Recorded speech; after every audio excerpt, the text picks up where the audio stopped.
بتذاكر بالساعات ولسه مش فاهم نص المحاضرة؟ أنا هقولك إزاي تذاكر أي مادة في الكلية وتفهمها على طول. أول حاجة لخص في نفس اليوم، لازم في اليوم اللي تاخد فيه المحاضرة تكتب المحاضرة اللي أنت خدتها وتكتب أهم النقاط اللي الدكتور يشرحها لك، وكمان لازم يكون عندك كشكول لكل محاضرة.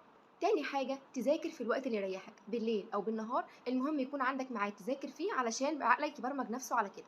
تالت حاجة يكون مكان هادي ومرتب، مفيش مذاكرة على السرير، مفيش مذاكرة في دوشة، لازم تذاكر في مكان هادي هتركز كويس وكمان هتخلص مذاكرتك بسرعة.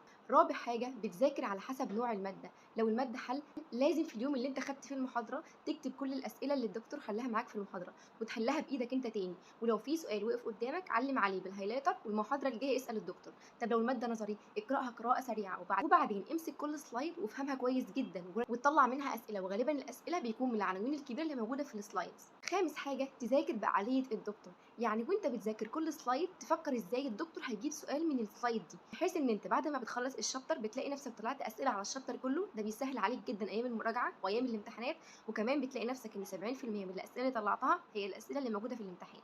ولازم يكون عندك كشكول طبعا قلنا لكل ماده، وكمان هتحط فيه الاسئله. خلصت مثلا شابتر 1 او المحاضره الاولى، تقوم انت مطلع الاسئله اللي انت طلعتها تقوم انت كاتبها على طول في الكشكول في نفس الكشكول، بحيث لما تيجي تراجع تاني ايام الامتحانات يكون عندك الشابتر كله وكمان عندك الاسئله علشان ما تتلخبطش. الطريقه دي هتوفر عليك كتير جدا ايام المراجعه وايام الامتحانات، وانا شخصيا جربتها، كنت بذاكر الشابتر واطلع منه اسئله، ده كان بيساعدني كتير جدا ايام الامتحانات، لان ايام الامتحانات هتلاقي نفسك انت اصلا معاك الاسئله قبل ما الاسئله تنزل.